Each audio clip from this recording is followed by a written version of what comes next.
കുട്ടികൾക്ക് SLC പാസ്സാകുന്ന കാലഘട്ടത്തിൽ എല്ലാ വിഷയങ്ങൾക്കും കൃത്യമായി പാസ് മാർക്ക് വേണം. അതുപോലെ 360 മാർക്ക് കിട്ടിയെങ്കിൽ മാത്രമാണ് ഫസ്റ്റ് ക്ലാസ് എന്ന രൂപത്തിലേക്ക് വരും. അന്ന് ഫസ്റ്റ് ക്ലാസ് വാങ്ങുക എന്ന് പറഞ്ഞാൽ വലിയ സംഭവമാണ്.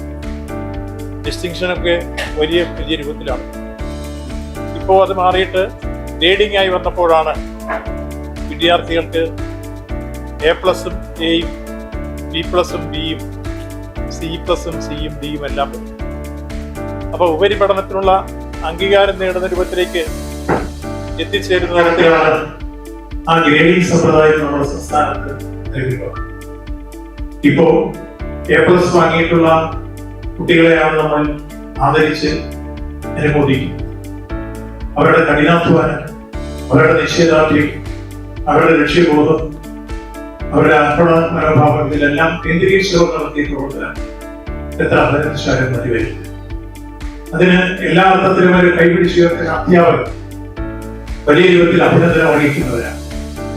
അധ്യാപകർ കുട്ടികളെ അതിന് പ്രാപ്തരാക്കെടുക്കുന്ന പ്രക്രിയയിൽ കഠിനാധ്വാനം ചെയ്യുന്ന പോലെ തന്നെ രക്ഷകർത്താക്കളുടെ നല്ല ശ്രമം. ചില അമ്മമാരൊക്കെ കുട്ടികൾ എത്ര ഉറക്കളയ്ക്കുന്നോ അത്രയും അമ്മമാരും ഉറക്കളയ്ക്കുന്ന വീട് ചില കാരണവന്മാർ. അങ്ങനെ മാതാപിതാക്കൾ കൂടി അവകാശപ്പെട്ടതാണ് യഥാർത്ഥത്തിൽ ഈ അനുമോദനങ്ങൾ എന്ന കാര്യത്തിൽ സംശയം.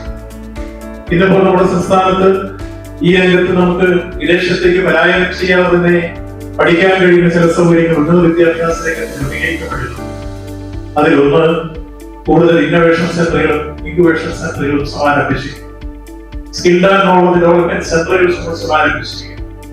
ആദ്യത്തെ ഡിജിറ്റൽ യൂണിവേഴ്സിറ്റി നമുക്ക് കേരളത്തിൽ വന്നിരിക്കുന്നു. ഇന്ത്യയിൽ സയൻസ് പാർക്ക് നമുക്ക് കേരളത്തിൽ വന്നു കഴിഞ്ഞിരിക്കുന്നു.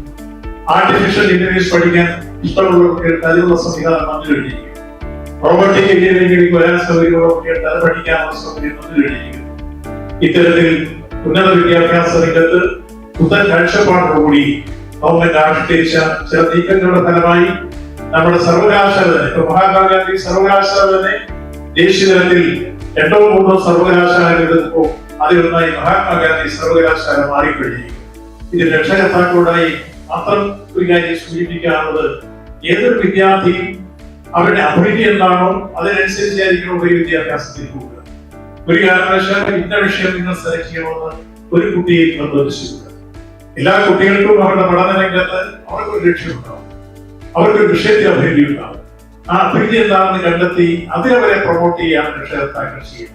ഇല്ലെങ്കിൽ പലപ്പോഴും ദുരന്തങ്ങൾ ഉണ്ടാകുന്നതിന്റെ പല രൂപത്തിലുള്ള അനുഭവങ്ങൾ നിങ്ങളുടെ മുമ്പിൽ വന്നതിന്റെ അവസ്ഥ കൂടി വെച്ചുകൊണ്ടാണ് ഞാൻ ഇക്കാര്യം എടുത്ത് സൂചിപ്പിക്കുന്നത്.